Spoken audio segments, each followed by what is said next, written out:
Going spill. Okay, 4 check marks. We got to get that 5th up before we're officially wheels off the ground on 6:15, 8 a.m. Mountain Time. Spinning wheel, spinning wheel. There we go. Welcome in, everybody, to another episode of Broncos for Breakfast.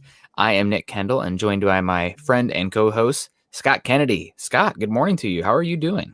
I'm doing good. It's gotten hot down here in the South. I don't know about you, but it's definitely warmed up for sure.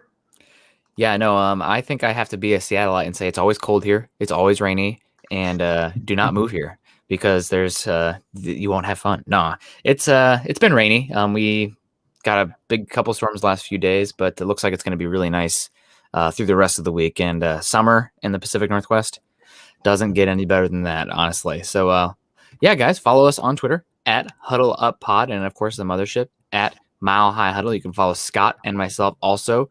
Myself at Nick Kendell MHH and Scott at Scout Kennedy. I'm autopilot there. That one's always going to get you messed up. Do you have people ever? Well, like I said, it used to mess everybody up the other direction when it was Scott from Scout. Now it's Scott. Well, I've just kept it. It makes sense. It's kind of what I do, so I've just kept it rather than change it. I do have a separate soccer/football account that's Scott Kennedy FC, so that one's easier to remember for that one. But I talk Chelsea on that one mostly, Euros, that type of stuff. Yeah, the Euros are today. I honestly debated putting on my Germany 2014 jersey. I got a Schweinsteiger, black and red stripes. But Schweinsteiger, just the best German name ever, or what? It really. I mean, gosh. I mean, he was just. I just liked having him on the team just to say Schweinsteiger. Exactly. And 7's a great number, too. Broncos fans can relate to that. So, yeah, no, Schweinsteiger, great player, fun player. Guys, also, make sure you subscribe, like, and share if you're joining us on YouTube. Hit the thumbs up if you're joining us on Facebook. And on Facebook, speaking of, facebook.com/Mile High Huddle to become a supporter, or facebook.com/Mile High Huddle pod. Both of those can help us a lot. Speaking of helping, guys, go to Scott's YouTube page, youtube.com/C/Scott Kennedy. I'm dropping it also in the chat here, so you guys can just click that link. I'll pull it up on the YouTube version here, youtube.com/C/Scott Kennedy. The sub confirmation there, so you click that, take you to his channel. And Scott, what's the latest on your own channel over there? I haven't been as active lately. I got to be honest with you. I haven't. I've spent more time here than there. Okay. But that will change. That will change for sure. So I'm watching the numbers go up a little bit. You like building it. You also want it to monetize, and then you get discouraged when it's not monetizing, but you got to build it to monetize it. So it's, one of those circular things, depending on how well caffeinated I am, makes me how motivated I feel in any typical day. So I'm starting to feel better now. I'll tell you that. If you build it, they will come. And right, it's just take consistency, good content, and the people seem to be enjoying Broncos for Breakfast so far. So hopefully we can keep that up. But if you guys are enjoying this, do me a favor by doing Scott a favor. Go follow his page at Scott Kennedy over on YouTube. So let's say hello to everybody who's joining us so far on this fine Tuesday morning. We got KB82. What's up, Beast? I don't know if Beast is here. If Beast is here, say hello. But I can be your Beast, KB, if you want. That's whatever. And we also got Facebook user. What a unique name. Morning, fellas. How are you this morning? I am very good, Facebook user. Jamal Killings, always in here. Jamal always likes to say hello and goodbye. So I know that Jamal's here. He's just enjoying, sitting back. Maybe he's drinking his coffee. And we appreciate you, Jamal, for joining us. Jamal would be a good Hawaiian, just aloha. Yes. You take care of it the other way. The English have a phrase that I say that only they can get away with it's a cursing that also means hello and goodbye. But it's much nicer for the Hawaiians to say aloha. So don't the French have one too? That's a hello. Probably, but okay. If you ever watch the movie Snatch or anything, they end everything with F off, and it's like, how can they make that sound like hello and goodbye pleasantly? I wish I could do that. That'd be great. And then there are the Germans who say "I love you," and it sounds like they're cursing at you, like "Ich liebe dich." Like, oh my gosh, yeah. I'm sorry. Yeah, Swink McLeod coming in here too, saying that just waking up here, but I made it. That's what counts, Swink. We appreciate you. Jeremy Sean's in the house as well. Morning, fellas. Good morning to you, Jeremy. Hope you're doing well. Hopefully your Vikings are good this year. Mr. Kirk Cousins lookalike. Kirk Cousins, pretty underrated. He had a good year last year.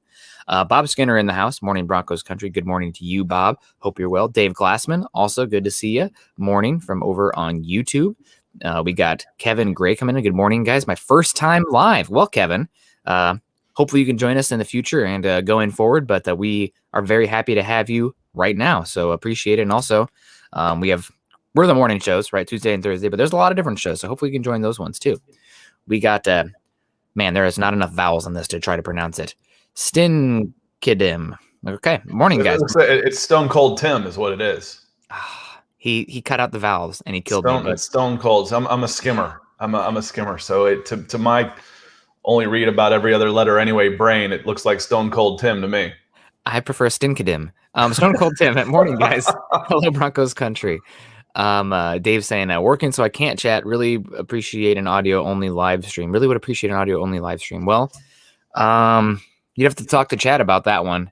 I'm not sure. We'll work on it. Yep. We'll work on it as we get farther along for sure. For sure. I think Dave is saying that we have faces made for radio, honestly, and that's fine. Morning. Higher Learnings is in the house as well. Good morning, Broncos country. Good to see Higher Learnings. We got Gary Palmer over here. Hello, Broncos country. Welcome to Broncos for Breakfast. Welcome to you, Gary. Jeremy saying the Vikes will never be mine, never Broncos for life. You just have to roll with it in the Kirk Cousins. Maybe if the Broncos quarterback situation bombs out, Kirk Cousins will be a Bronco in the next 2 years, which if you put Kirk Cousins on this roster right now, this team is probably 11 wins.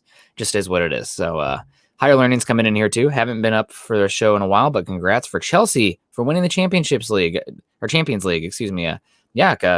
Scott's still probably riding high. Who are you pulling for in the Euros? I don't know. I don't know yet. I end up picking a team basically as it starts. Spain seems pretty unlikable right now, so I'll probably root against them. But I root for the players that I know. So I root for England a lot because I know all those guys and where they play, and I watch them all year. And Germany and Italy, that type of thing. And then you like a good underdog, And how do you not root for N'Golo Kante, who plays for France? So so we'll see. So basically, I feel myself rooting against Spain whenever I see them play, just because they're just not a real likable group right now. No, they're not. I'm pulling. I guess Germany is number one team for the Euros, but I'll probably be pulling for Denmark after what happened with Christian Eriksen. That was scary. Oh my God. Woof. And Charlie Beagle in the house saying this is the better show. They're all different types of shows, Charlie, but we appreciate you saying that you like this one. So let's get it going here. The Broncos, still mandatory minicamp. We're really trudging ahead to, actual training camp and the practice with the Vikings and real football. I know real football is just around the corner. So let's get to some of these narratives so far people have been talking about. And I guess we have to get to quarterbacks out of the gate because that's how far this team is going to go. It's really probably dependent on the quarterback position. But it does sound like early on that Teddy Bridgewater has a slight lead. Any thoughts on that? It's not because we said it early on in these shows that if anybody takes a lead out of the gate, it's probably because somebody is struggling more so than anybody lighting it up. Sounds like Teddy's been solid, but it does sound like there's some frustration with Drew Lock with where he's at right now. Well, and we said from the very beginning, Teddy was going to be the more steady presence. Should it surprise anybody that early on that he's ahead? No, it really shouldn't. He's got just as much time, if not more, in this system, in a system like this. He's been around. He's a true pro, which we've said for a long time. Does he have the upside that Drew does? No, but I don't think the worst that he plays isn't going to be as bad as the worst version of Teddy is not going to be as bad as the worst version of Drew Lock. The best version of Drew will be better than the best version of Teddy. Right now, they're just getting started, so you're not going to get the best version of either one of them. You're going to get the more steady player right now. So does it surprise me that Teddy's a little bit ahead now? Not at all. Yeah, and I know there's a lot of pushback from people on just Broncos country in general that Teddy Bridgewater is a known quantity. Drew Lock could be this great player, but the reality is a lot of these players are fighting for contracts in these upcoming seasons. A lot of these coaches are fighting for jobs. So even if Drew Lock does have this perceived higher upside, if he is obviously the worst of these two quarterbacks, they're going to go with Teddy Bridgewater. I mean, you cannot go into a locker room with the season saying like, listen, we know that Teddy Bridgewater is playing better right now and you're looking better out there when you have Teddy, but Drew's our guy. You're going to lose a locker room quickly. You're going to have issues. So you cannot operate that way in the NFL. And you can't back a losing season with another one with the same guy like that. If you're breaking in a rookie, that's different. But who was it? Jerry Glanville that said originally, it may not have been him, but said originally NFL stands for not for long. Yep. You don't have time.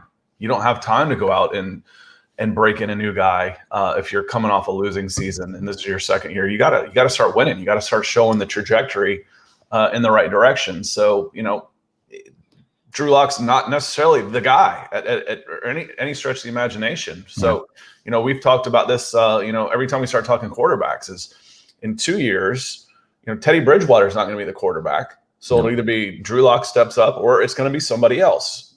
Teddy Bridgewater is a stopgap without a doubt in my mind. He's a stopgap. Yep. And it's unfortunate because obviously the best case scenario for the Broncos is, and for me, taking off the analyst hat and putting on the fan hat for a second. Best thing would be for Drew Lock to take a step, but he's going to have to earn it. He hasn't really had to earn it the last 2 seasons. So hopefully it will get better. And another point here that I think is important that it's lost on a lot of people is this Broncos team is a very young and ascending offense. And you need a quarterback that can put these guys in the right spot, get the ball on time, so these players can take the next step, right? Because if you have a quarterback who's is failing to execute the offense, make the right reads, put the ball in the right spot, how are these guys going to develop? I mean, they're still going to get better, but you need a quarterback that can push them along and give them the actual live reps and putting the ball where it needs to be at the right time in order for Noah Fant, Jerry Jeudy, KJ Hamler, all to take those steps with the live reps against non-practice, they're not their own teammates in practice.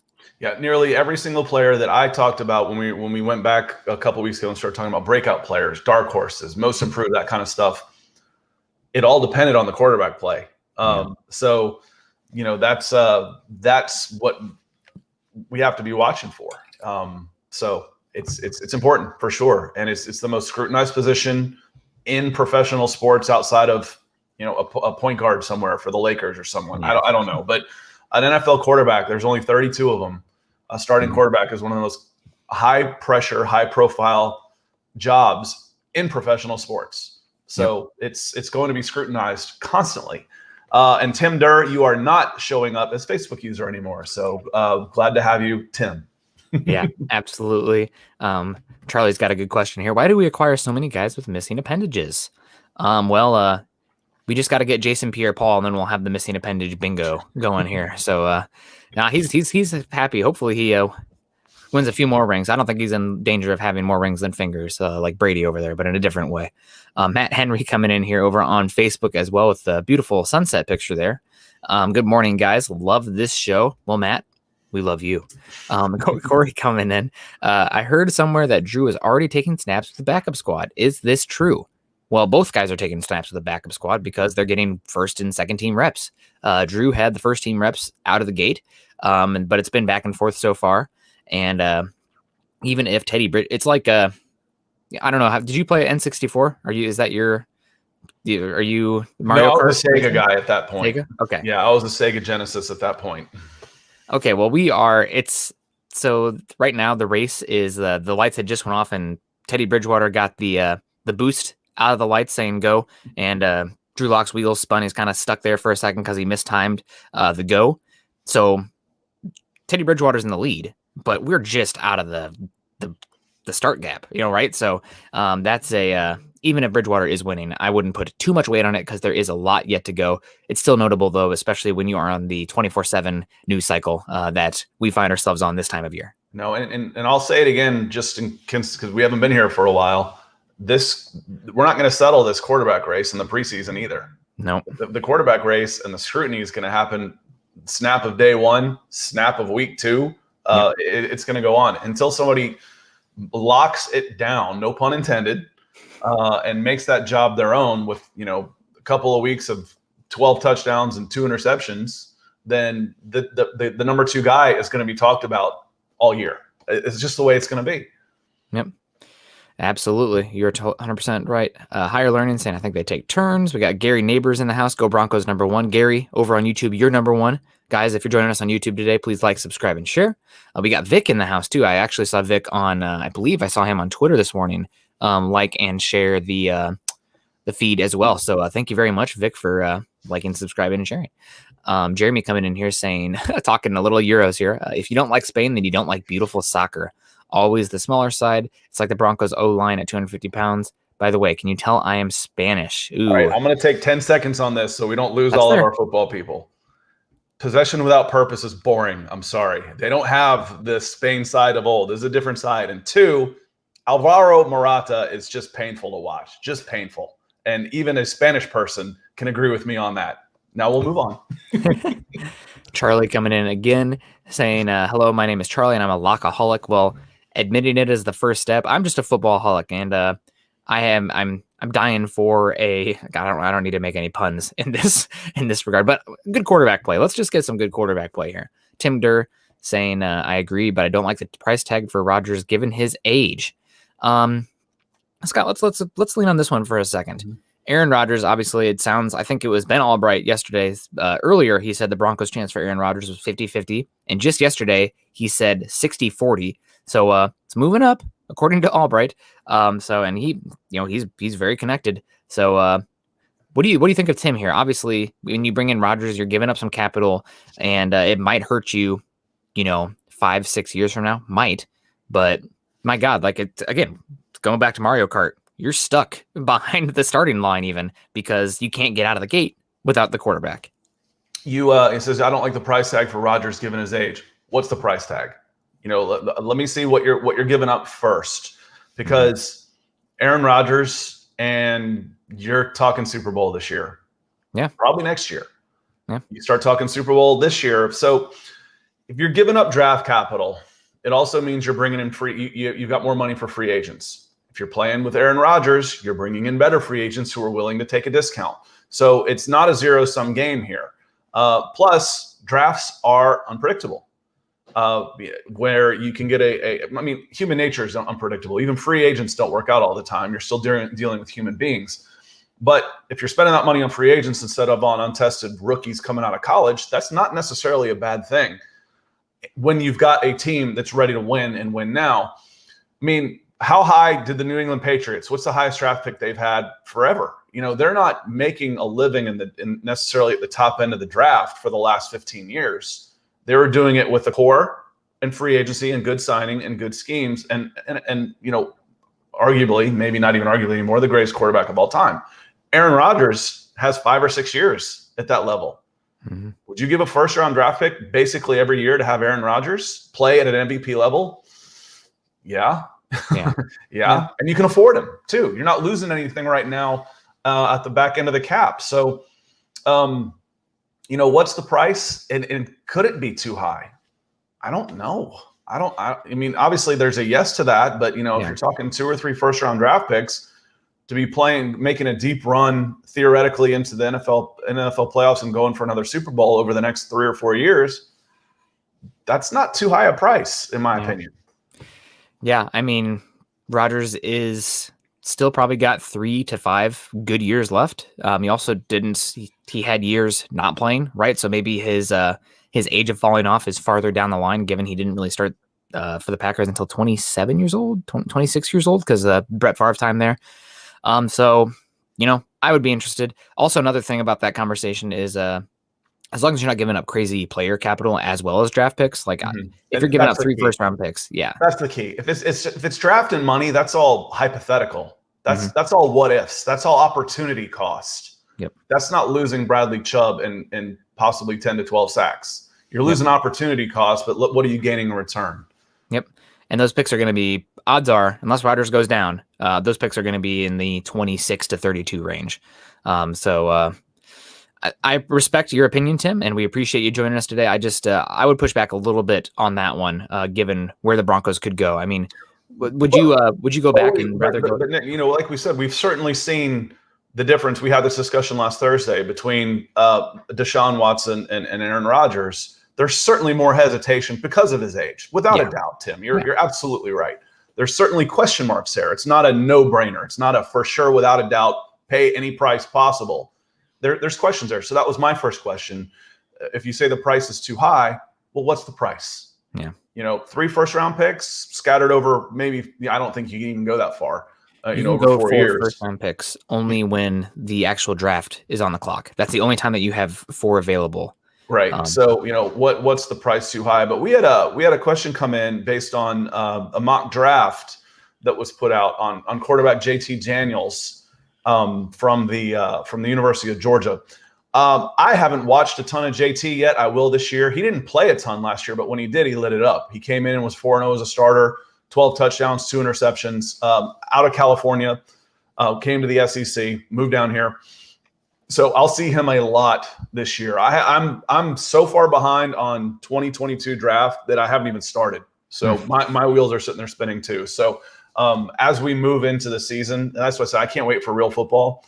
Then I will become much more versed on these players because I'll be able to watch them live. I don't like talking about what I've heard. I like telling you what I've seen, and if I can, I like showing you that also with highlights or whatnot. So I'm not there yet, but he was 4-0 as a starter, 12 touchdowns, 2 interceptions, had a very, very strong finish, and Georgia's a good team. Kirby Smart's a good coach. He'll have a big season this year. Yeah, and it was coming in from Based Gase over on YouTube with the $5 super. We appreciate you, Based. I know you asked Scott, but the JT Daniels for me, he's okay. Carl Dumler, my co-host for Building the Broncos, is a fan. I was a fan of him coming into USC. JT Daniels actually skipped his senior year of high school to go straight to USC, I believe. I think JT Daniels is fine. Is he a first-round caliber quarterback? I don't know if I see the arm talent or the mobility, but you made the comment here of Mac Jones, so you don't have to have that to be a first-round pick, but man, it certainly helps. So his NFL comp, I don't know. You'd have to come back to me on that one. I'd have to go through the quarterbacks. And this to me, I mean, we're so early still in the process, and you're trying to predict guys who are going to take that leap in drafts at this point. The Broncos need a quarterback. Who's a quarterback that could take the leap? JT Daniels. A year ago, a guy that was showing up in the first round of a lot of mocks, Iowa State's Brock Purdy. Didn't happen, right? He just was meh. He runs around a little bit, mediocre arm, good accuracy. He'll be probably a day 2, early day 3 pick, but first round, I don't know. So we'll see. You're going to see a lot of 2022 mocks mocking the Broncos quarterbacks, and that's just going to be the reality of it until the Broncos are safe at quarterback or have a known quantity at quarterback. That's where we're at. Chad Eric coming in saying, good morning, Broncos country from North Dakota. Hope you're doing well up there, Chad. North Dakota. Have not been there yet. You said you haven't been to the Dakotas either, I believe. I've not. I haven't been either to Dakotas or Montana. That's about the only places. Yeah. And or north of Connecticut, up northeast. About the only place in this country I haven't been. I've been all over the place. It's if you don't get a chance, I've driven across country twice. That's something that everybody's got to do. You got to do it. Just get on the road and see the whole country. I've done it twice. I really want to get one of those vans that you convert and put the beds in the back and whatnot and drive across, and it'd be great for some backpacking or car camping out there in the wilderness. Higher Learnings, Teddy Bridgewater. Honestly, I don't even remember. Genesis came after Saturn, right? Saturn was before Genesis. That's before my time. I'm going to. Yeah, I bought the Sega Genesis with coins. I'd gather change and I'd put them in. They were $100 at the time, and I wrapped up before I went to college. I wrapped up all my coins and had $100 in rolled quarters, and that's how I bought my Genesis. And I don't say this lightly. I was the best 95 EA Sports NHL player in the world. If they had esports at the time, I wouldn't have to be doing this. I'd be retired. I'd be retired from playing NHL hockey. I was the St. Louis. The Blues were my team on that 95 hockey. Chris Pronger, Al McInnes, right? Okay. Genesis was first. Okay, yeah. I didn't go Saturn after that. Then my next console, I started going PlayStations. Okay, and he says Aaron is the PlayStation. Speaking of the turn there, we got Gary Leeds Palmer, Broncos for Breakfast rocks. Gary, you rock. You're always so generous with your stars over on Facebook. So we appreciate you, and thank you so much for joining us this morning. Matt Henry, back to Rodgers. What do you think we'd give up to bring in Aaron Rodgers to Denver? I'm just spitballing here, but 3 first-round picks in a second. Yeah, and I was thinking 2 firsts and 2 seconds. It's going to cost you 4 high picks, one way or another. Yep. So we'll see. But it's a weird situation, right? It's really hard to put a price on there because a guy there's weird circumstances surrounding this. This doesn't happen often, if ever. So I don't know, right? Like, who has the most power here? Are the Packers? Do the Packers would rather sit on Rodgers and not let him play at all? Does the NFL get involved then? Because, like, think about how much money the NFL loses if Rodgers sits out. I mean, that's great. Quarterbacks bring in money. That's true for like the away games with the Packers, the television games. If you're sitting there and you lose, you're subbing Jordan Love for Aaron Rodgers, you're probably costing the league millions upon millions of dollars. Maybe, I don't know, because what do you really? It's such a juggernaut that I've almost felt like I've said that the NFL reached critical mass about 3 or 4 years ago, where they basically are like, we're going to do whatever we want and piss on the fans, because they got so big and so popular that they actually reached the highest level that they're going to get. And one player's not going to make, because people they're going to sell out stadiums. People aren't going to stop going to games just because Aaron Rodgers is not there.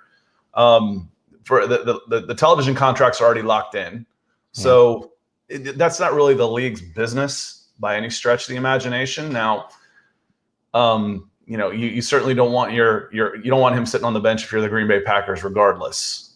When they start, if who's canceling season tickets, well, they got a wait list that's 15 years long. So it's not going to cost them revenue necessarily in the short term, without a doubt.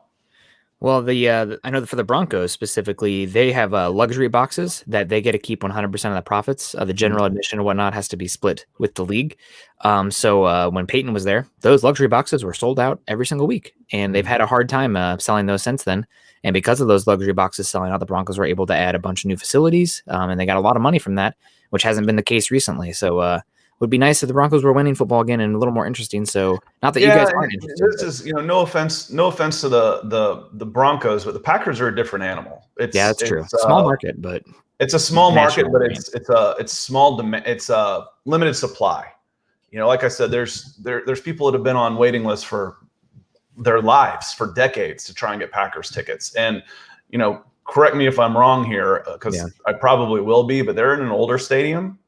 So, they're not worried, and they're still going to hit, even if they're not, they're selling out. They're going to they're not dropping to 70% capacity because Aaron Rodgers is in there. And if they are, that's on them. That's not on the league. Yeah. So the NFL ain't getting involved in this. Well, I hope so. They get involved, because then that makes it more likely that Rodgers is traded. Charlie Beagle coming in here saying, we must eliminate the human element from football altogether. Humans are fallible. Well, that's the reason that games aren't played on paper, though, right? That's what makes it so fun. Otherwise, you'd be chalk every year in the March Madness, and the number 1 seed would always win the Super Bowl, blah, blah, blah. But in single game elimination with humans battling, it's the drama, right? There's no better drama out there. There's no better reality TV. Michael coming in here. Good morning to Nick and Scott from Broncos for Breakfast. Thanks, Scott, for following me on Twitter. Go Broncos, says Michael. And Michael coming in with the superstars, I believe, here over on Facebook. Michael, we appreciate you. Hope you're doing pretty well. Here we go. I used to love this show when I was like 7. BattleBots will rule the earth. Did you watch that show? I did not. Oh, I actually, when I was on a flight delay in Minnesota, though, I went over to the gigantic mall over there to grab a charger or something, and they were doing something like that in the middle of the big atrium. So I stood and watched that a little bit, but I did not watch BattleBots. But I am a big fan of Big Hero 6. I know kids' movies. Okay, there you go. Charlie Deagle saying a trickle is probably in his Kane yurt, spinning his 2022 mock for draft right now. I need to get up to Kane. Looks beautiful, but I like the fact that he lives in a yurt. We got Jeremy saying Genesis was first, and Karaoke Chris confirming that. Oh, we got Austin Ryder coming in. I think Austin is also a St. Louis Cardinals fan, which the Cardinals actually won a baseball game yesterday. What a miracle. Saying, hey, let's go Blues. If I had to cheer for a team in hockey, it'd be the Blues. However, Seattle are getting the Kraken, and the people up here seem pretty darn excited about getting a team. I see the Kraken gear everywhere, so that'll be a lot of fun. We got Kyle also coming in here. The $10 super over on YouTube. Kyle, always so generous, joining us on all our shows, but we appreciate you joining us and deciding to contribute to our show, Building the Broncos this morning. Says Tuesday has been my favorite pods now. Good stuff, guys. So he means Building the Broncos and Broncos for Breakfast. Well, thank you very much, Kyle. I'm with you guys, 1/12 of the day doing these shows now on my Tuesdays, but wouldn't be anywhere else. I have a lot of fun, and generosity like that makes it all worth it. We really do appreciate it. And Tim coming back in here, talking about Aaron Rodgers and the price here. 3 firsts is too much for Rodgers, in my opinion. He could only play 2 years. That would put him at 40 years old. That's the risk, Tim, right? There. It's not like there is no risk for bringing him in. And that's like Scott said earlier, Deshaun Watson, you're bringing him in. He's 25 years old. Now it's the off-field stuff, which I don't know. I can't look past that right now. But as far as with Rodgers, there is going to be risk to it, but that's the game you play, right? Like draft picks are risks. Like taking a quarterback this last year would have been a risk for the Broncos, but you have to sometimes take that shot. Otherwise, you're just sitting there spinning in circles. You can't take that step forward if you don't have a quarterback. And I'm so glad that they figured out the rookie contracts. I'm like, wouldn't the veterans, y'all probably remember when the highest paid player in the NFL was usually the first quarterback taken in the draft. That was insane. So I'm so glad they got that fixed. I'm like, why wouldn't the NFLPA and the veterans that are actually the union members fight to get that changed so more of the money goes to the people who have already been in there? So it's not quite as big a risk as it used to be. Yeah. I think that basically started Sam Bradford whenever Matt Ryan was drafted. So what are we, about 2008, 2009 was the end of that. But up until that point, it was a huge risk to take a quarterback that high, without a doubt, because you were financially capped, no pun intended, for 3-4 years. I'm looking up Sam Bradford's rookie contract right now because I remember it was absolutely ridiculous. Yeah, 6 years, $76 million in 2010, and it was, if that wasn't the biggest contract in rookie history, it was darn close. Yeah, it was the biggest ever, $76 million. Matt Stafford, $72 million. Matt Ryan at $70 million. Ndamukong Suh at 68. Calvin Johnson at 64. And then they started getting a little smarter about it not too long after that, where they started slotting them the way the baseball guys do. Yeah, no, absolutely. Chad coming in here. Worst case scenario, I can see the Raiders outbidding us for Rodgers. Ugh. That would be unfortunate. I do not think that the Raiders roster is in a better position than the Broncos overall, especially if you're talking about one of the Raiders' best players and most valuable players is Derek Carr.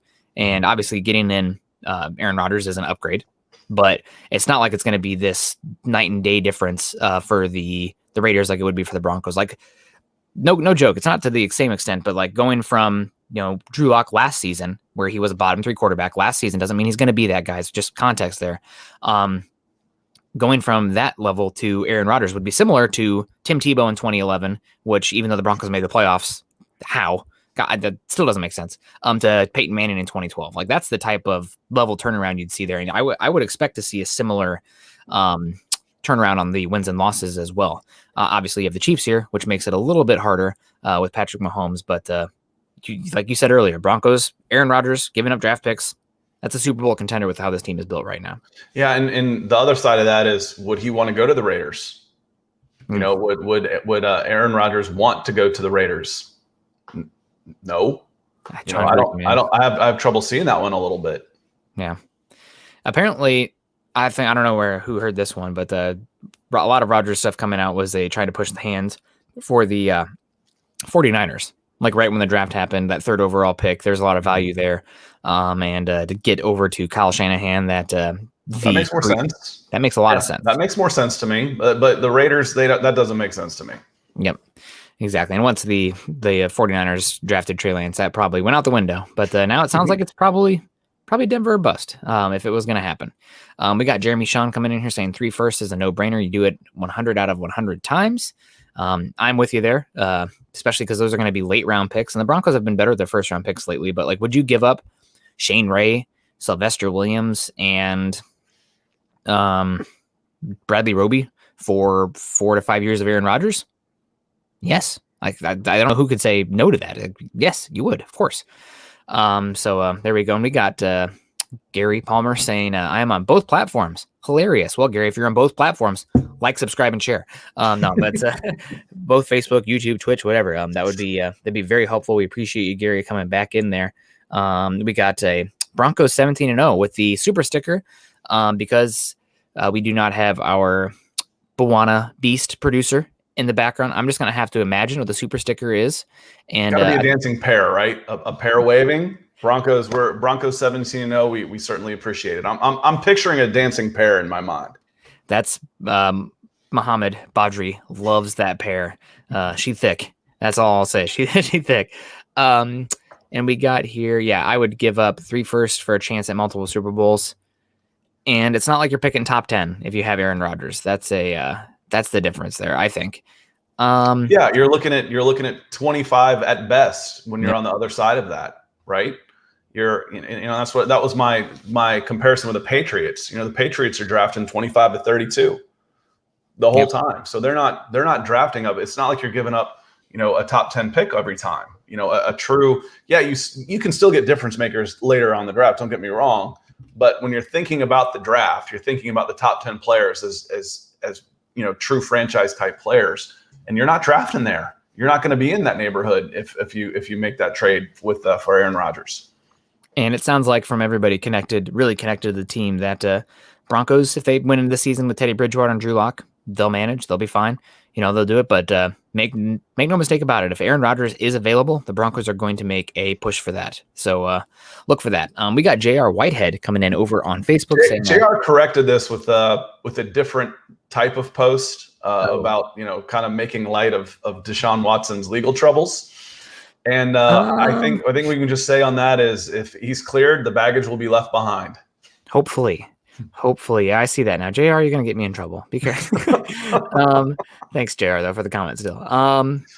And we got Gary Palmer saying, I don't think the Rodgers would agree to a Raiders trade. Yeah, the John Gruden stuff. I mean, do the Raiders have the worst defense in football? If not, their bottom 5. They no, gotta be. Because I know who does. It's the Falcons. The Cowboys got to be up there, too. Just some bad defenses. Yeah, but they just signed, a bunch of free agents to try and address their defensive places. The Falcons signed a special teams player to be their number 3 safety from the Raiders. So it's bleak. It's bleak in Atlanta. Yeah, I mean that's still got Matt Ryan though. Maybe Matt Ryan will be a Broncos quarterback here. That would be interesting. Do worse. You could do worse. You could do worse. It wouldn't cost 3 first-round draft picks. He's still a top 10, top 12 guy in the right system, to me, which, we can start talking a little about too, about the throws, which quarterback was worse in every throws. Because Matt Ryan was in one of those. He was the worst guy in a 7-step drop. That's because they couldn't protect him. Yep. So we've talked about before, we see NFL quarterbacks, and this is what's a little bit scary about Drew Lock. When we see him do 3 to 5 step drops, 1, 2, 3, bang, first read, NFL quarterbacks are 90%. That's almost automatic. When they drop and hit in rhythm, it's almost automatic. And that Drew Lock was the worst at that with about a 65% completion rate, which sounds high, except in a 3-step drop, first read, should be 90. That's like shooting free throws. Yeah. That was a little scary. 7-step drops, worst guy in the league, Matt Ryan. Yeah, that's because he dropped 7 and he's got, Von Miller hitting him in the back, So that one's a little scary to me when we talk about what can quarterbacks do or not if they're struggling on that 3-step drop first read. Yeah, absolutely. I totally forgot about that piece. I think I kind of buried it in my mind. I sent it to you just because it is interesting information. But Drew Lock in the bottom of a lot of categories. Obviously, there are a lot of reasons for that. But when you see it parsed apart like that, it really kind of emphasized that Drew Lock struggled last year. Not very good last season. We'll see what he is this year. But I guess nowhere to go but up, right? Well, when we talked about breakout players, could Drew Lock be one of those guys? His first 18 games versus Josh Allen's first 18 games weren't that different. They weren't that different. So this really will be his second season in the league as far as I'm concerned, and his first real preseason. So it's time. If you're going to make that jump, now's the time. Yep. Absolutely. It's a good comment. We got Matt coming back in here over on Facebook. With the backfield being so good this year, who do you think has more sacks, Von Miller or Bradley Chubb? Man, that's a good one. I think I'm going to go Von Miller just because Bradley Chubb is coming off that cleanup surgery and that element. Von's coming off an injury too, but it's not as recent. So I guess I'm going to lead Von Miller. Sacks are a fun stat. Obviously, they get guys paid, but they're not always the end-all, be-all for pass rusher. Like pressures, hits, win rate, et cetera, are, I think, better stats to go off of if you have them. But as far as sacks, I'm going to pull for my guy, Von Miller. That's where I was going to go just because of the track record. Yeah. His, one of Vaughn has done it, been there, done that, looks great, he's hungry, playing on a contract year. So I think I'd go that direction. Yeah. Nope, absolutely. That's where I'm going. And we got higher learnings coming in here. Thoughts on Shaq Griffin? The Broncos brought him in for a workout yesterday. Former Seahawk, drafted for a while, obviously born with one hand. His brother signed a big contract with the Jaguars this year, coming over from the Seattle Seahawks. But Shaq Griffin, to me, it says that the Broncos are looking for a little bit more bodies for special teams in the back of the linebacking core, and it speaks more to guys like Josh Watson or whatnot that are fighting for roster spots, and if they make it or not is going to depend on their special teams ability. And the Broncos just looking to add a little bit more athleticism to the kickoff punt units. Yeah, I'm there with you. I don't have much to add on that. Just, he was a 230-pound guy, 4.38 coming out of UCF. Good athleticism, good speed. Camp body, so to speak, backup special teams. Yep. And it's not bad to have, right? Like you need those guys, and you want to have healthy bodies out there, guys who can run and hit. You can never have enough of those guys. So is it going to make a huge difference on this team? Probably not, as far as like what we're doing up here. Is he going to be challenging Josie Jewell / Alexander Johnson / Baron Browning / Justin Strnad? Probably not. But still, if you can get somebody out there that makes the Broncos special teams unit just incrementally better, which it's struggled the last 5-6 years, I'm fine with that, right? And it's also not going to cost you very much, and it's a good story as well, right? So we're talking right now about it. We got Chad Eric coming in here saying, Coach Fangio outsmarts himself and tries to put Avon in coverage instead of pressure on the quarterback. Avon, I'm not sure what that one means, but the thing with Coach Fangio's scheme is it's very much, and it's kind of just the reality of today's NFL. It's as pass-friendly, offense-friendly than it's ever been. And Vic Fangio is okay giving up yards as long as you're not giving up touchdowns, right? Like yards do not equal points. You do not lose games because you gave up yards. You lose games because you gave up points. So Vic Fangio is going to keep everything in front of them. He wants to get pressure with 4, so that way he can drop as many guys in coverage as possible. And doing so, keep the ball in front of the back 7. And if an offense can execute 12 to 14 play drives and end with touchdowns, hat tip to them. That's hard to do, to execute offensively that many plays when let's say you have one bad play and it's 2nd and 14. Like you might be done, or a false start. Like you're in trouble. And the makeup of this team, that's okay. If you're talking about a quick strike type of offense, then you worry about your defense not being able to get the other team off the field, and because they're going to wear out. Quick strike. It's nice to put up points, but you got to be able to stop. But this Denver Broncos offense should be able to give their own long sustained drives. Should be able to give the Broncos defense a breather if they're playing that bend but don't break type of scheme. Yep, I mean it's very much, and I think it works very well. I mean, we saw it with the Super Bowl last year, right? Like that was Todd Bowles, who loves to blitz. That was his least blitz-centric game he's ever called in his career as a defensive coordinator, which is crazy. But the Broncos kind of laid out the blueprint there, saying like, listen, Patrick Mahomes, he's great, but that offense is predicated on home runs, and if you make them have to hit single after single after single, or get walks, taking the baseball analogy here, they're not going to be able to execute over and over again. Travis Kelce still had 130 yards, but like they didn't have very many points. And the Buccaneers defensive line was able to win with only rushing 4.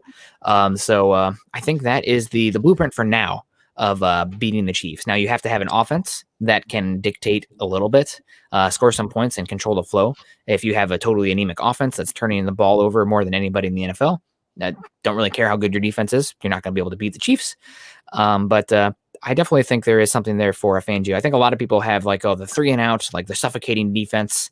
But if you go listen to any coaching clinic or Nick Saban talk recently, he's like, listen, that era of football, rearview mirror. It's come and gone. If you're not scoring points and you're not figuring out how to limit other teams from scoring points, you're going to get left behind. You're going to be in the dust. It's just the game has changed.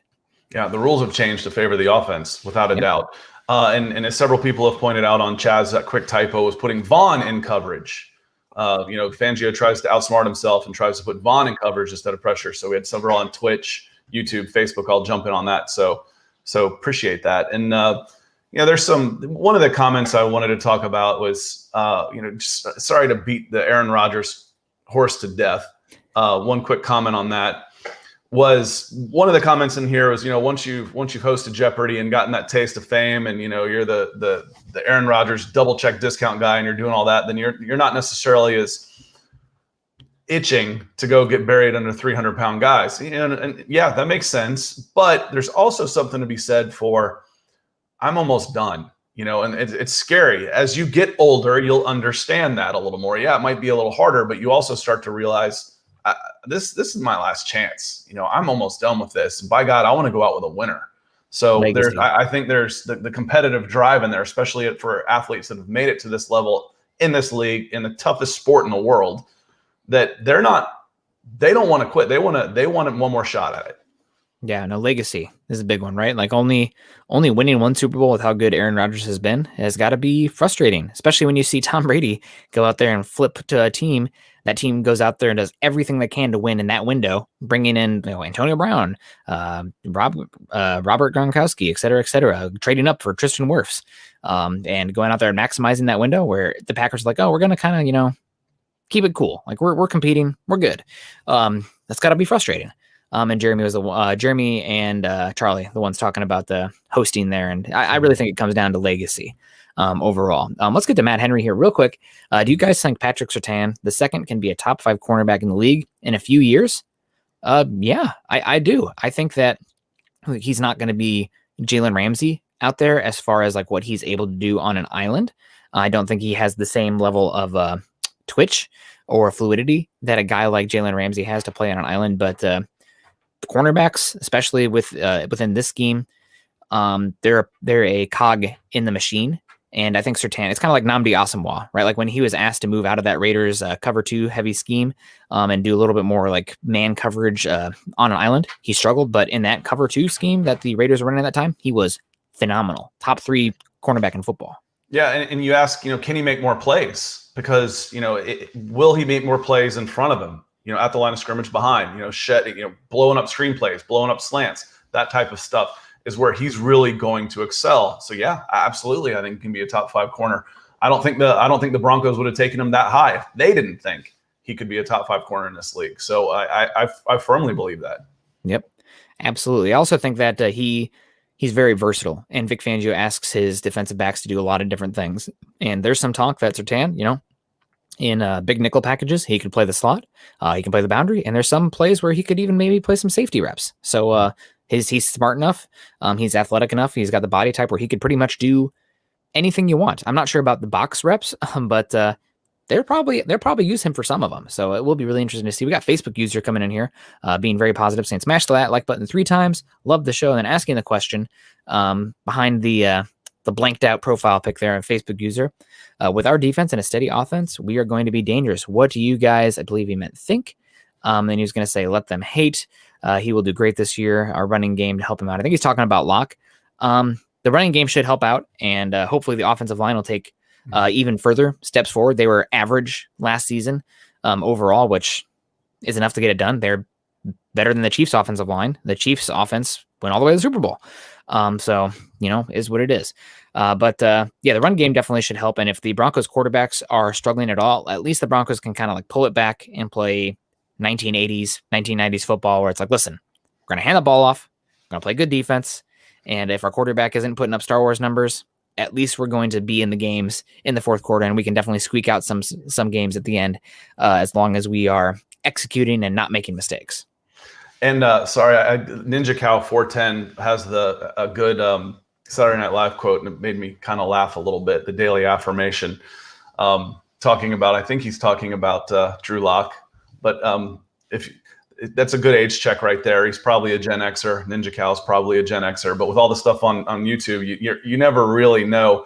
Talking about the offensive line and getting healthy. One of the quotes I read from Cushenberry that I loved, when they're talking about, minors coming in, and he's like, the way I played last year, no, I'm not surprised they went and got another center. Man, that's self-aware. Yeah. That's motivational. At right tackle, could that position be better this year too? So now you're talking about improving. Cushenberry's either going to get better or he's going to get replaced. That's the nature of the league. Now you've got depth. You've got young talent coming up, and that's fun. That's exciting. Now we've talked about Cortland coming back and how that resettles and takes pressure off of Judy, opens up more things for Fant. So again, a lot of this stuff depends on the quarterback play. But you don't have to be spectacular at quarterback for this team to win. You don't have to be a top 5 quarterback for this team to win. And we have a few comments here from Charlie Beagle here, leaning into this conversation as well, saying that I'm saying that all of this navel gazing at quarterback is a waste of time. It's not an exact science. Teams with good quarterbacks can still not be successful. And we just saw that last year with Deshaun Watson having a phenomenal season, and the Texans were terrible. And then he goes on and says, and conversely, teams with average quarterbacks have done well. Brad Johnson, Trent Dilfer, Jeff Hostetler, and Flacco. Jeff Hostetler. All right, that's before my time. I will push back a little bit. Brad Johnson and Trent Dilfer had arguably 2 of the top 10 defenses of the last 10 years, and having an all-time it's even harder to put together an all-time defense than it is to have a franchise quarterback, right? Well, and sustain it. And to sustain it is the question, because there's so many pieces that make that up. We're having a top quarterback, but no, there's no one way to skin this cat. Otherwise, one team, the Patriots, would have figured it out and would win everything. Yep. So no, there's definitely ways to do it. And you always talk about the exceptions to the rule. You can't build a team based on the exceptions. There are exceptions. Going back, I've said all the time in scouting, draft work, and everything is, you give me a small enough sample size, I can prove anything you want. Yeah, Trent Dilfer won a Super Bowl. All right, well, do you want Trent Dilfer as your quarterback? No, you don't. It can happen, but that's not a likely path to success. Do I want it? Should I be taking my quarterback in the 6th round? Because hell, best of all time was taken in the 6th round. No, I shouldn't be looking at Walmart. You correct me on this every time. Walmart for my MVP winning quarterbacks, and Kurt Warner. I don't know where he actually was, but I know he was stocking shelves. So there's probability you've got to go after there. So you want a good quarterback. That doesn't mean it's not going to guarantee success.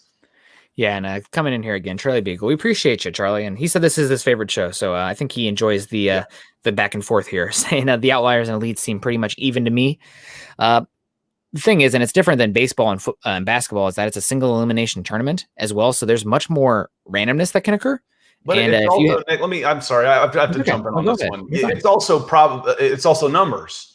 Going back to high school recruiting rankings or first round draft picks versus everybody else. You say, well, the 5 stars were only picked half as much in the NFL first round as everybody else. So you're half as likely to get a first round draft pick from everybody else. There's only 35 stars. There's 2,500 other players. Yeah. So if you're talking about a top 5 or 6 quarterback that are winning half of them, well, there's 27 that aren't. So you're still talking about your probabilities here. Your probability definitely increases with a good quarterback. I think that's something we could all agree on. Do you have to have a top 5 quarterback? No, hell, I just said that 5 minutes ago. You don't have to have a top 5 quarterback in order to win, without a doubt. It's just harder to sustain it year after year after year if you're not getting consistently good quarterback play. Yep, and the easiest way to win a championship is to knock on the door repeatedly. Imagine if the Broncos had only Peyton Manning for that 2012 season, and then he rode off in the sunset. Well, there was your chance. It came and gone. That's the same. That's similar to how defenses are built in the NFL. When you have a great defense, you have 1-2 seasons where if you do not capitalize on that season, poof, good luck. You're resetting the deck because guys get older, guys get paid, guys get injured, and you're having to reset. It's not the same with a quarterback because it's one guy that is really defining that window. So you just have a better chance then. And in a single elimination tournament. It's easier for a top quarterback to recruit other players. It helps in free agency. Without a doubt, it helps in free agency because other players know how important the quarterback position is. And Shane came in here with a super on YouTube talking about I'm rooting for Locke because of his potential, but I root for the Broncos no matter what. If Teddy Bridgewater wins the battle, then so be it. I think that's where everybody is as fans. Should be. And we've talked about that is if Drew Lock wins the job over, that's best case. That's best. If he beats out Teddy Bridgewater, then you've got something moving forward for the next several years. If he doesn't, you're going to be looking for a quarterback in the next 2 years, without a doubt. Yep. Best case scenario, Drew Lock takes steps forward, wins the job over Teddy Bridgewater, who's been a top 22 to 18 quarterback. That means Drew Lock should hopefully be there this year. This team wins 10, 12 games with that level of quarterback, in my opinion, as long as everybody's healthy. So rooting for Locke as well, but we're going to see it play out. Reality, we've had so much speculation and projection of like where Locke can be with all this tools and whatnot, or how we already know what Bridgewater is, but reality is going to play itself out, right? Like we can talk about as much as we think what's going to happen, but eventually we're going to pass that point of thinking, and it's going to be, well, here's what the tape says. Here's where we are. Here's reality. And Dale Hendricks coming in here saying, love the show, fellas. Keep it coming. Denver Broncos for life with the $3 super over on YouTube. And also thank you, Shane, for the $5 super over on YouTube as well. Appreciate both you guys.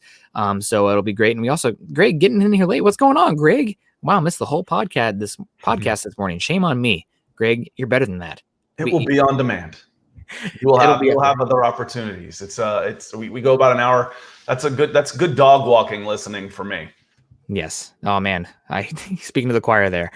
Greg Smith saying up all night partying after the Vegas Gold Knights first win. Well, Nick, you could have given me 100 guesses and I couldn't have come up with what VGK was. The only reason I got it is because context of the hockey stick and hockey puck there. Yeah, so, they changed around so much. I mentioned 95 hockey. I was really good on EA Sports, Sega Genesis. That's about all I remember too. So I'm still a fan of the Winnipeg Jets and Vancouver Canucks. I have no idea if they're like the Phoenix Coyotes or something by now. Yeah, absolutely. And we got Benjamin Flores in the house too, Ben, with his picture of his lovely child there over on Facebook. What up, fellas? Keep up the good work with a thumbs up. We appreciate you. Hope you're doing well. EJ also joined us a little late, but that's okay. Good morning, Nick and Scott and Broncos country. We appreciate you. Austin coming in here. Good comment here. The one commonality between Super Bowl winners is solid coaching and a good team culture.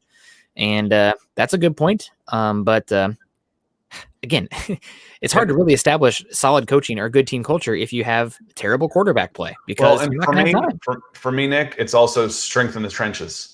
Yes. That's still the number one aspect for me. If we want to talk about, for me, what's the most important part of a good team is strength in the trenches.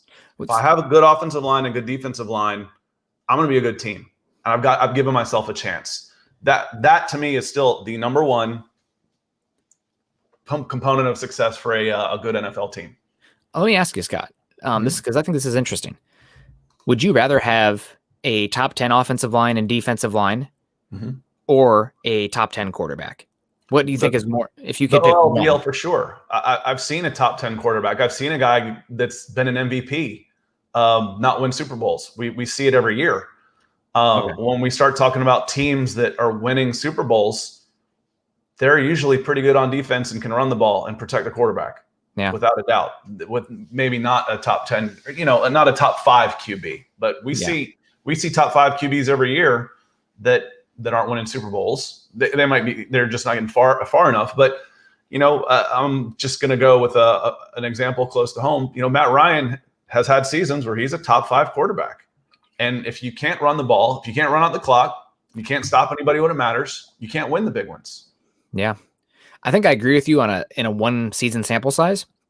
But if I was a GM and I could pick one or the other, and have years down the line to attack either one and build either one, I think I would have a better shot of building a top 10 offensive line, defensive line than finding that top 10 quarterback. I just think I can get better quarterback play. One, if I've got a good quarterback, but I don't have a good offensive line, if I've got an outside of the top 10 offensive line, a bottom half of the offensive line, it doesn't matter how good my quarterback is. Y'all have heard me say 100 times, the best pass defense in the world is a quarterback on his ass. So if you can't protect your quarterback and you can't run the ball, it doesn't matter who your quarterback is. And if you can't stop somebody while your quarterback's sitting there on the sidelines, it doesn't matter who your quarterback is. So strength in the trenches is still the biggest one for me. I like it that we have a little bit of a disagreement there. We obviously have nuance in that one. We could pick on that one. That's a West Coast, East Coast thing. That's a Southern football mentality versus a West Coast thing where they don't play defense. Speaking of West Coast, East Coast, do you have any idea what everybody's hinting about right now? This like big bombshell with college football that's going to ruin some West Coast football legacies that's coming down the track. Everybody keeps talking about it. They're talking about expanding the playoff format. Basically, something that I wrote about 15 years ago. If you're going to expand the playoffs, you got to have the quarterfinals at the Bowls because old guys with money don't like to give up their money. So you've got to figure out a way to make sure they get paid before they go to their senators and pay them off to make sure that nothing changes. Yeah. So if you're going to facilitate change, old money has to keep their money. In order to do that, you have to have the quarterfinals, 8 teams, 4 teams at the bowls. Now, instead of Kansas and Virginia Tech playing in the Orange Bowl as a know-nothing that nobody cares about, now you got a quarterfinal playoff game that actually matters. Yep. Everybody wins. So we'll see. Yeah, I'm in. No, this was something else. There's supposedly some conspiracy or a big report that's coming out that's supposed to ruin some legacies for some West Coast football. To me, it screams the only legacy I can think of in the last 10, 15 years on West Coast football is Pete Carroll's USC Trojans. So that one's already been smacked around a little bit. Yeah. They don't have a BCS championship. Yeah. The one they won got stripped from them, and they only won the one. So maybe something with Nike and Oregon. I'm trying to think of what would make sense.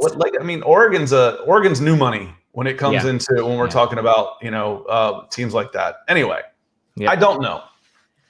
Yep, and we got Veach coming in here saying, I can't wait till we enter the I told you so phase of the season, because then some real football is being played and those speculations are answered. And hopefully everybody has enough levity to understand one way or the other that people are trying to project here, and some people are putting some fan hopes and dreams in there, and that's fine, right? There are different ways to enjoy the game of football. As long as we don't have gatekeeping, then that's okay, right? That's different strokes for different folks. It's like when some girl's like, oh, I'm a Bronco fan. Then some neckbeard out there is like, okay, name the 1999 starting roster. It's like, okay, shut the hell up. Like, who cares? Like, if you can do that, that's great. Don't be a gatekeeper. But we got DBA saying Locke is going to ball out this year. We hope so. And KB coming in again. Who has more sacks this year, Von Reed Von or Chubb? And does Reed make his goal of 10? We both said Von. I guess over here we both said Von. But does Reed make his goal of 10? Yeah, it's inverse, right? It's really funky. Does Reed make his goal of 10? I think if Malik Reed has 10 sacks, something went wrong with Von or Chubb. I don't think he should be in a situation where he has the opportunity to have 10 sacks, because most of those pass rushing reps should hopefully have Von and Chubb on the outside. But we'll see. What you're hoping for is then when Von does retire, then he's still there to step in. He's not going to want to play second fiddle for very long after you have a double-digit season, right? Yep. But Von is there, so you got to find a way to keep him happy as well, because someone else is going to be in his ear if they're not already.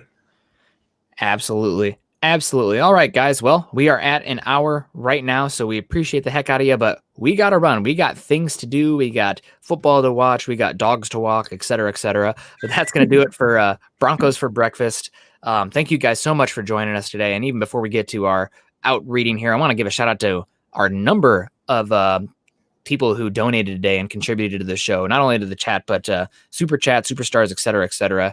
We got Based Gase came in today, Michael Ronquillo, Kyle Wielden, Gary Palmer, Broncos 17-0, Shane Daniels, Dale Hendricks, and also Gary Leeds Palmer with the stars earlier as well. We appreciate all of you guys so much, and everybody who just joined us today and contributed to the super chat. If you made it late today, set your alarm. We're going to be back this Thursday up at 8 o'clock Mountain Time. And Scott is going to be out and about next week. So I might be coming at you guys solo next week. We'll see what Chad wants to do. Maybe I'll do some little bit shorter shows, 30 minutes or something, just with myself. My ugly mug taking up the full screen instead of, 40% here. So we'll see what happens next week. But I'm going to make sure I bring you something. Chad's like, oh, you can take next week off. I'm like, no, the people need the content. They love me too much. I'd miss you guys, honestly. It's my own head that needs filling up. This has been Broncos for Breakfast. We appreciate everybody who joined us today. Make sure you follow us both on Twitter, Scott Kennedy at Scout Kennedy. Make sure you follow him there. And also myself at Nick Kendell, MHH. That's KENDELL. Speaking of Twitter, make sure you follow us at Mile High Huddle and at Huddle Up Pod. Guys, if you're joining us today on YouTube, please subscribe, like, and share to the Mile High Huddle YouTube page. That can help us a heck of a lot. And while you're there, make sure you also go and follow Scott's page at youtube.com/C/Scott Kennedy. And also, I'm going to drop it in the comments here real quick. Boom. His auto sub, which is going to be right here. Boom, boom. Over on Facebook here on this one. Make sure you click this link, and it'll take you to Scott's page. It is the offseason right now, but things are going to start picking up as real football comes into play. And we'll really get it going. If you're joining us today, like I said, like, subscribe, and share on YouTube. Click those thumbs up if you're joining us on Facebook. Scott, what's the rest of your day look like? What's going on? I dog walking. Gotta work some baseball stuff. Okay. It's the end of the season for 11U, 12U baseball. So phone's blowing up. What are you going to do? Who's going to coach? All this kind of stuff. But I just want to say, everybody has their ups and downs. I'm particularly moody, and this show makes me feel better. I feel better talking when I do this show. I love doing it with y'all, and I appreciate you having me. Yeah, Scott, I've had a lot of fun. Early on, I wasn't really sure what the Micah Parsons difference is. No, I'm just kidding. But no, it's been a lot of fun, and I really appreciate that you bring unbiased outside perspective, because I always think that people too close to the situation sometimes can not have the scope of knowledge, insight, et cetera, and you definitely bring a more worldly, overall just football view. So it's been a lot of fun, and I think the people appreciate it as well. And let's answer this question from Joe real quick before we get on out of here. Dog's name for the win. What's your dog's names? Smokey. My son named him. Let's see, he's 8 and 11, so he was almost 4 years old when he named him. We had a book of dogs that we read him when he was just a little toddler, and he picked out the name Smokey forever. So we let my son name him when he was 4, and his name is Smokey. One sec. Just one sec, guys. Oh, he's gonna go get the dog. So, and then my daughter names the two cats. So that's Ninja and Snowball. And this guy's been in his kennel the whole time because the wife works at home, and he sometimes is a little much. So he stays in the kennel during the show, and he's really good to be out. So happy to be out. And this is Summit. So hopefully everyone appreciates it. He's 14 months now, and he's nice. He's not always good, but he's nice. But anyway, guys, that's going to do it for us. We appreciate all of you. I am going to go walk the dog because he needs it in the morning. Yeah. And there he is. Oh my God. Everyone have a good one. Love y'all. We'll see you next Thursday. Go Broncos.